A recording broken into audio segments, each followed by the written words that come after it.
বিটিভির ইতিহাস কি আপনি জানেন? জানলে কতটা জানেন? আর একটু নির্দিষ্ট করে বললে ৯০ দশকের বিটিভির ইতিহাস আপনি কতটা জানেন? প্রাসঙ্গিকভাবে একটা প্রশ্ন আসতে পারে, বিটিভি আবার ৯০ দশকের হলো কেমন করে? হ্যাঁ, বিটিভি অবশ্যই তার আগের এবং তার পরের তো বটেই, কিন্তু 90s কিডের সাথে বিটিভির যে মায়ার সম্পর্ক তৈরি হয়েছে, আর কোনো জেনারেশনের সাথে কি এমনটা হয়েছে? নিশ্চিতভাবেই না। আজ এই ভিডিওতে আমরা বিটিভির উত্থানের গল্প জানবো তুমুল জনপ্রিয় এই টিভি স্টেশন কেন হঠাৎ হারিয়ে গেল, সেটাও কম বেশি জানবার চেষ্টা করব। বাংলাদেশ টেলিভিশন, যা মূলত বিটিভি নামে পরিচিত, যা বাংলাদেশের রাষ্ট্রীয় টেলিভিশন সংস্থা। এটা মূলত 1964 সালে পাকিস্তান টেলিভিশন কর্পোরেশনের পূর্ব পাকিস্তান অংশে স্থাপিত হয়। এটি বিশ্বের প্রাচীনতম বাংলা ভাষার টেলিভিশন স্টেশন। পাকিস্তান আমলে প্রেসিডেন্ট আইয়ুব খানের উদ্যোগে পাকিস্তানে টেলিভিশন আনা হয়, যার প্রথম স্টেশনটি স্থাপিত হয়েছিল লাহোরে এবং দ্বিতীয়টি ঢাকায়। 25 ডিসেম্বর 1964 পুরাতন ডিআইটি ভবন অর্থাৎ বর্তমান রাজুক ভবনে বাংলাদেশ টেলিভিশনের যাত্রা শুরু হয়। বিটিভিতে প্রচারিত প্রথম অনুষ্ঠানে গান গেয়েছিলেন ফেরদৌসী রহমান।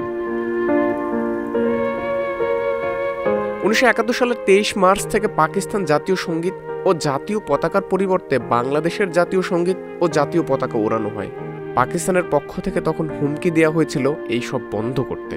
বাংলাদেশ টেলিভিশন অর্থাৎ বিটিভিতে কর্মরত তখনকার বাঙালি কর্মীগণ সেই প্রস্তাব প্রত্যাখ্যান করেছিল। তারা কার্যক্রম চালিয়ে গিয়েছিল। ফলস্বরূপ পাকিস্তানি বাহিনী ডিআইটি ভবনের নিয়ন্ত্রণ নেয় এবং মুক্তিবাহিনীও পাল্টা আক্রমণ করলে শুরু হয় টেলিভিশন শিল্পের মুক্তিযুদ্ধ।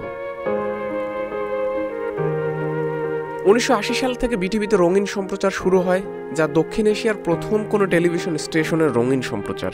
90-এর দশকে বিটিভি এমন সব প্রোগ্রাম সম্প্রচার করতে থাকে যা বিটিভিকে জনপ্রিয়তার চূড়ায় নিয়ে যায়, যার মধ্যে উল্লেখযোগ্য যা কিছু মনে না করেন, হারজিত, সপ্তবর্ণা, আপনার ডাক্তার, আনন্দমেলা, চতুরঙ্গ ইত্যাদি, শুভেচ্ছা, মাটিও মানুষ, নতুন করি, আরও অনেক কিছু।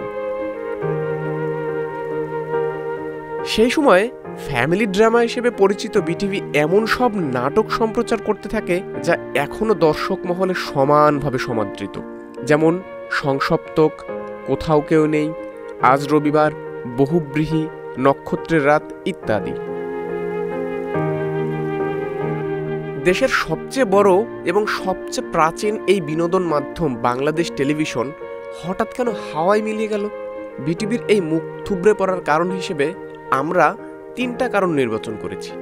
1, স্যাটেলাইট টেলিভিশন ও ইন্টারনেটের সাথে পাল্লা দিয়ে না পারা। 2, মানুষের রুচি ও পছন্দকে যথেষ্ট গুরুত্ব না দিয়ে প্রোগ্রাম তৈরি করা। 3, রাষ্ট্র বা সরকারের প্রচার মাধ্যম হিসেবে বিটিভিকে ব্যবহার করা। 90 দশকের তুমুল জনপ্রিয় এই টিভি স্টেশন বিটিভি অর্থাৎ বাংলাদেশ টেলিভিশন হঠাৎ এই যে মুখ থুবড়ে পড়ল, আপনি কি মনে করেন আর কখনো বিটিভি স্বরূপে ফিরে আসবে? কমেন্ট করে জানিয়ে দিন আমাদের।